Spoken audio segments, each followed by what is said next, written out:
Mengenai Hari Dokter Nasional, di satu sisi memang dokter ini sebagai tumpuan harapan kita, apalagi untuk orang-orang yang bisa mengembalikan kesehatan, tapi di ujung lain juga banyak kasus-kasus malpraktik yang membayangi nih sebenarnya ya. Itu dia, benar sekali. Nah ini kalau kita lihat salah satu kasusnya adalah meninggalnya balita berusia 14 bulan bernama Valia Rafani Blegur atas dugaan kasus malapraktik yang dilakukan oleh dokter Rumah Sakit Awal Bros Bekasi, Jawa Barat. Kita akan lihat sedikit ke belakang seperti apa, karena ini sebelumnya bayi Valiani Rafani ini meninggal pada 1 November 2015 setelah sempat dirawat selama 4 hari di Rumah Sakit Awal Bros Bekasi, Jawa Barat. Ini sempat ada demo juga, itu panjang nih kasusnya. Begitu panjang karena bayi Valia ini diduga meninggal dunia akibat kelalaian pihak rumah sakit. Meninggalnya bayi Valia diduga diakibatkan oleh suntikan obat antibiotik Trisavin yang malah membuat kondisinya memburuk, bengkak dan biru serta mengeluarkan busa dari mulut hingga ia tidak sadarkan diri lalu koma dan meninggal dunia.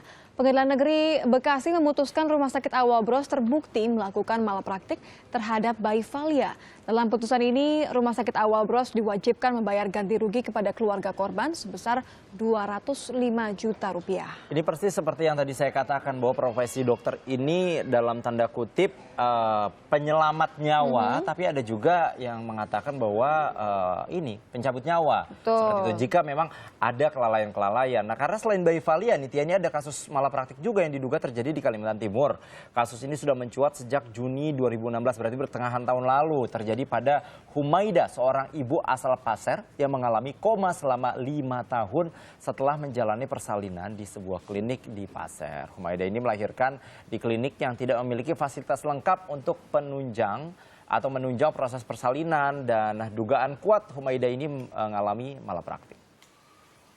Tidak hanya di Kalimantan, Akbari, kasus dugaan malpraktik juga terjadi di Karawang, Jawa Barat. Indriani dan Yahya, kakak beradik anak pasangan Iwan dan Iin, saat ini dalam kondisi memprihatinkan. Awalnya orang tua korban membawa Indriani ke Rumah Sakit Umum Daerah Karawang karena kejang-kejang.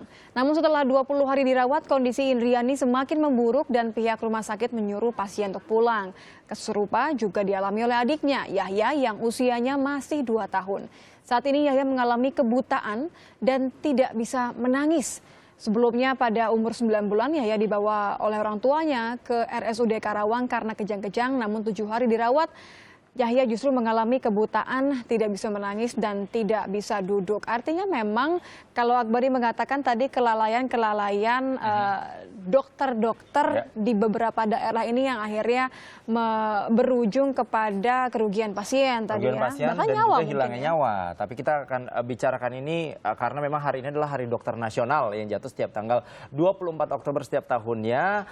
Apa saja yang dilakukan oleh para dokter di ulang tahun yang ke-66.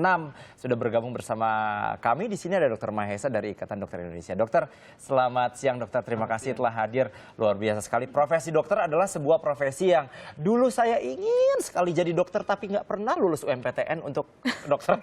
Sulit artinya ya, memang untuk Sulit, pendidikan sebagai dokter. Tapi kan ada juga yang akhirnya tidak bisa ditutup mata nih dokter. Bagaimana kasus-kasus malapraktek ini masih menjadi, saya bisa bilang, catatan yang negatif bagi dokter Indonesia. ID sendiri bagaimana melihatnya? Ya, karena tadi disinggung bahwa dokter ini kan bersentuhan dengan manusia ya. Betul. Bukan barang atau benda mati. Ya.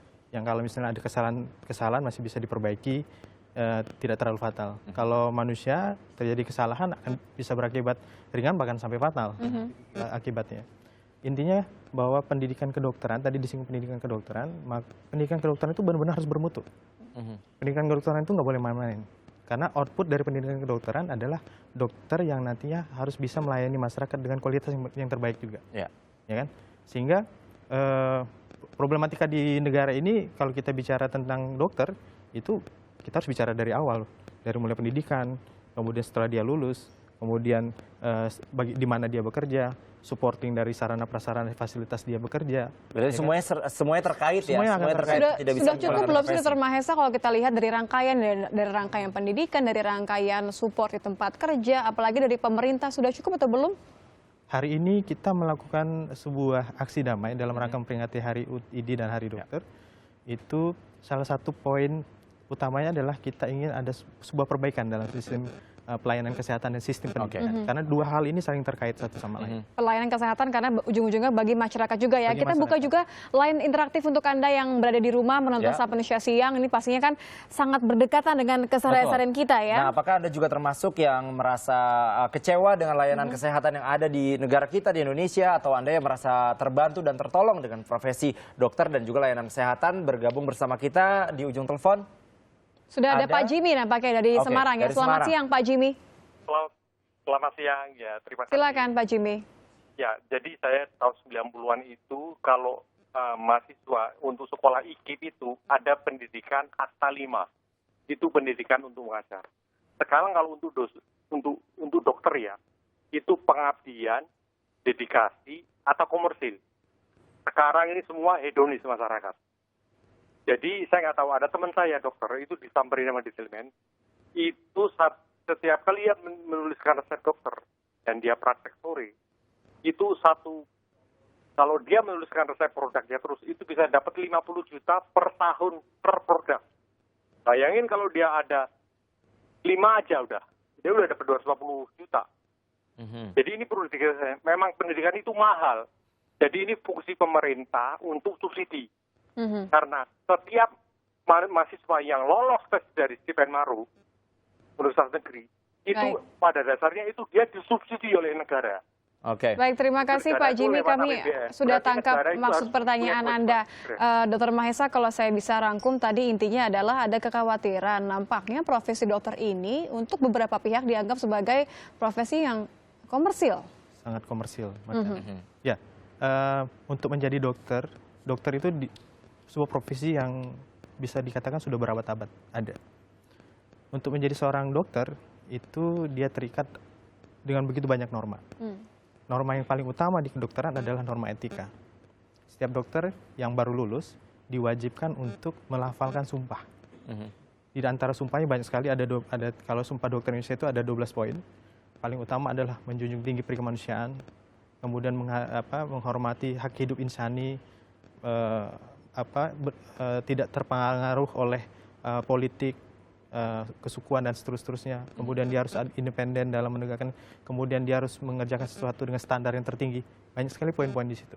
Selain sumpah, kita juga punya apa yang disebut dengan kode etik kedokteran. Ada 30 pasal lebih yang berisikan kewajiban. Di dalam kode etik tidak ada hak. Dokter itu nggak punya hak berdasarkan kode etik. Yang ada adalah kewajiban, karena dia harus punya kewajiban untuk melayani masyarakat dengan sesuatu yang terbaik. Karena misi kemanusiaan Karena seperti misi itu kemanusiaan. Nah, dalam pelayanannya seorang dokter kita yakin, kami dari profesi dari IDI meyakinkan kalau dokter yang sudah disumpah, ya kan, sudah melafalkan sumpahnya dan dia harus taat kepada kode etik, kami yakin bahwa dia dalam pelayanannya pasti melakukan yang terbaik. Dia dijauhkan dari sifat menguntungkan diri sendiri dan lain-lain. IDI memandangnya seperti itu. Tapi kita tahu teori bad apple. Ya, dalam satu keranjang apple bisa aja satu atau dua apple yang busuk, ya kan? Tapi kita nggak bisa katakan bahwa semua apple itu busuk. Yeah. Tapi gini dok, kalau misalnya Anda mengatakan, kita katakan oknum kalau begitu, dokter-dokter yang akhirnya berujung kepada kasus malapraktek, itu kan penyebabnya juga bermacam-macam. Kalau kita bilang kelalaian atau juga mungkin karena dokternya kelelahan begitu banyak yang ditangani, yang paling sering kalau di Indonesia ini kasus yang mana? Kita harus pahami dulu pengertian dari malpraktek nih. Malpraktek itu bahasa awam ya. Kalau dalam pelayanan kedokteran, sanksi yang bisa ditegakkan kepada dokter itu ada tiga norma. Selain tadi yang saya sebut etik, ada yang disebut norma disiplin, ada yang disebut norma hukum. Tiga norma ini mempunyai pasal-pasal, ketentuan-ketentuan yang berbeda-beda dan penegakan sanksi yang berbeda-beda. Kalau dia bisa jadi nih seorang dokter melakukan perbuatan, dia bisa melakukan pelanggaran ketiga-tiganya atau salah satu di antaranya. Nah, kita terima dulu telepon ya, dokter. Di sini banyak sekali yang sangat peduli dengan profesi kedokteran karena memang hari inilah Hari Dokter Nasional. Ada Pak Yohanes dari Kalimantan. Selamat siang, Pak Yohanes. Iya, selamat siang, Pak Dokter yang saya banggakan. Silakan, Pak. Iya, selamat pagi dokter. Ya. Dokter yang sangat kami banggakan, tapi seringkali dokter yang sangat mengecewakan.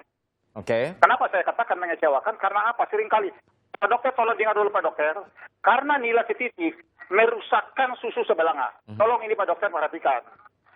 Seringkali Pak dokter ini salah mendiagnosa penyakit dan seringkali juga salah dalam memberikan obat. Itu yang pertama Pak Dokter, tolong ini Pak Dokter perhatikan. Saya ulang lagi Pak Dokter, karena nilai sensitif Pak Dokter merusakkan susu sebelanga. Bapak sudah pernah melaporkan Pak kalau pernah mendapatkan salah diagnosa? Ya, kemudian yang berikut Pak Dokter, tolong ada dokter di rumah sakit di daerah saya ini yang tidak sabar untuk menunggu pasien. Pasien itu belum sehat sebenarnya. Dokter sudah suruh pulang, katanya, saya ini sudah bosan menunggu kamu. Pulang saja, padahal pasiennya itu belum sembuh. Ini berbahaya Pak Dokter. Tolong Pak, sekali lagi terima saya kasih bilang Pak Dokter. Ya. Karena nilai sensitif merusakkan susu sebelanga. Jangan sampai seperti itu ya. Terima kasih banyak Pak Yohanes dari Kalimantan. Kita sudah menangkap maksud Anda, nanti akan dijawab langsung oleh Dr. Mahesa dari Ikatan Dokter Indonesia. Ya, kita langsung juga sudah ada Ibu Yamin dari Bandung. Selamat siang Ibu. Ibu ya, Bapak Bu Yamin.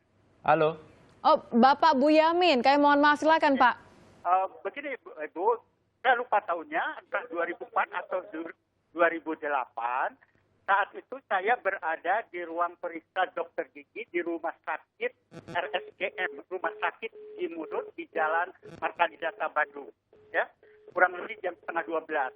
Ketika mereka putuskan bahwa gigi saya harus dicabut, kemudian saya dianestesi, diberikan suntik pemati rasa. Baru saja disuntik, saya suruh nunggu 5 menit keluar, jalan 1 meter saya udah limbung.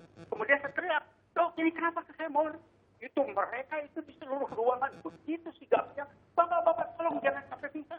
Kemudian saya diangkat ke tempat tempat pemeriksaan gigi. Saya dibaringkan, kemudian saya diajak ngobrol. Karena menurut pendapat mereka, saya juga kurang tahu yang benarnya ya. Menurut pendapat mereka, kalau saya tidak diajak ngobrol, kemudian saya tertidur, saya bisa lewat. Oke. Jadi ada kesalahan penanganan begitu ya Pak ya. Terima kasih Pak Bu Yamin. Jadi menurut saya bahwa kalau terjadi malpraktek itu mungkin yang harus kita selain pada dokternya juga orang-orang seperti itu, apakah itu perawat atau itu mana? Baik, yang harus terima kasih banyak Pak Bunyamin. Baik. Kita sudah menangkap Pak maksud Anda. Selanjutnya Berikutnya juga masih ada Pak Aris juga. Selamat siang Pak Aris dari Sulawesi. Ya, selamat siang ya. Silakan Pak Aris. Iya, ini kasusnya ini masih macam yang penelpon sebelumnya.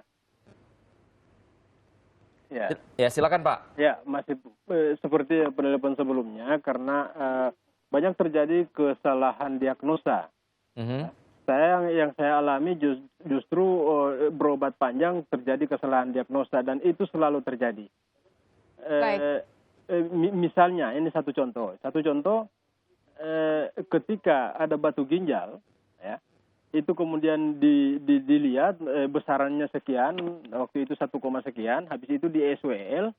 Ketika habis di SWL, lalu kemudian masih sakit juga, dilihat lagi itu batunya lebih membesar. Waktu itu kita dialog dengan dokternya. Dokter bilang bisa saja ini posisi batunya ini karena posisinya berdiri, lalu kemudian pada saat dipoto di USG itu dia sudah dalam posisi tertidur atau apa. Baik. Oke, terima kasih banyak Pak Aris. Kita sudah menangkap juga maksud Anda yang akan ini ada dijawab kesalahan diagnosa, kemudian juga ada keterlambatan penanganan begitu ya. Nanti kalau Dr. Mahesa apa sudah belum mengangguk-ngangguk, sudah mulai tahu apa tanggapan dari penelpon kita, tapi dijawabnya nanti dokter karena kita masih ada satu sesi lagi dengan Dr. Mahesa. Kita juga masih buka line telepon ya. Masih buka line telepon. Kita masih buka line telepon yang akan muncul nomornya di layar televisi Anda. Kita juga masih ngajak Anda untuk bergabung untuk menanyakan segala sesuatu tentang dokter di Hari Dokter Nasional. Usai jeda tetap bersama kami di Sapa Indonesia.